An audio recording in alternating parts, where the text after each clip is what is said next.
Magandang tanghali po sa lahat. Tayo nagbabalik dito sa ating YouTube channel, Samuel Soriano TV 29 para mag-discuss ulit ng another coins.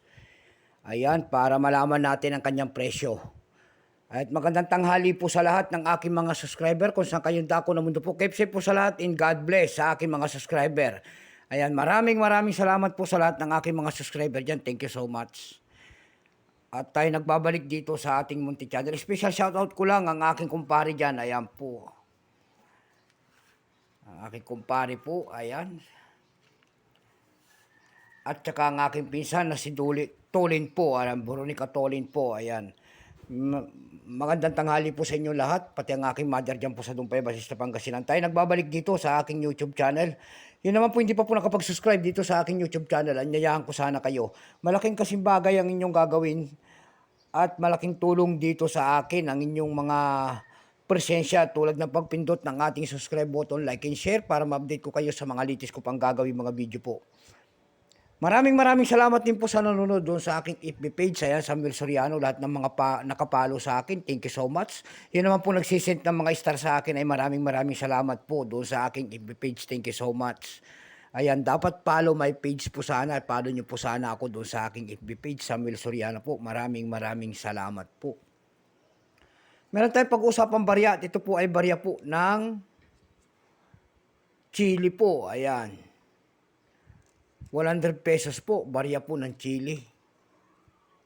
Baka mayroon kayong mga ganyan mga barya, ayan, willing tayong bilhin. Bultuhan po ang bilhin natin sa mga barya na mga ganito at hindi pa po kamahalan, ayan po.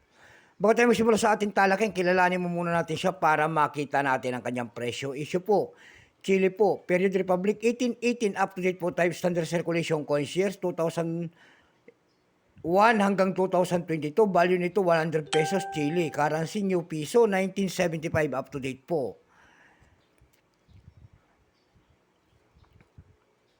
Composition po nito by metallic, nickel brass, center and copper, aluminum, nickel ring. May bigat itong 7.58 grams, may habang 23.5 mm. May kapal po naman ng 2 mm, hugis po syempre bilog. Orientation nito ay coin alignment, number and dash 2445, reference number KM-236. Ayan, Republic of Chile po. Ito pong year 2010 na ng Chile po, ito po ay 29%. Kung ilang pirasong ginawa naman sa barya natin na hawak, ito po ay 221 milyon lamang. May presyo po ito doon sa ating numista, binigyan na po ng presyo ng ating mga kolektor. Yung kanyang extra pen ay 30 pesos. Almost uncirculated 74 pesos, uncirculated dito ay 76 pesos na. Dako naman tayo sa kanyang presyo doon sa ating ebay.com na platform po. May nakita tayo nagbebenta doon ng $12.93. Nasundan po yan ng $11.86 and then $6.50 yung pinakamaliit. Dako naman tayo sa carousel page. Sa carousel page naman po nakita tayo nagbebenta doon ng 180 pesos. Nasundan po ito ng 80 pesos. Ayan lamang po ang ating may babahaging kanyang presyo sagad na.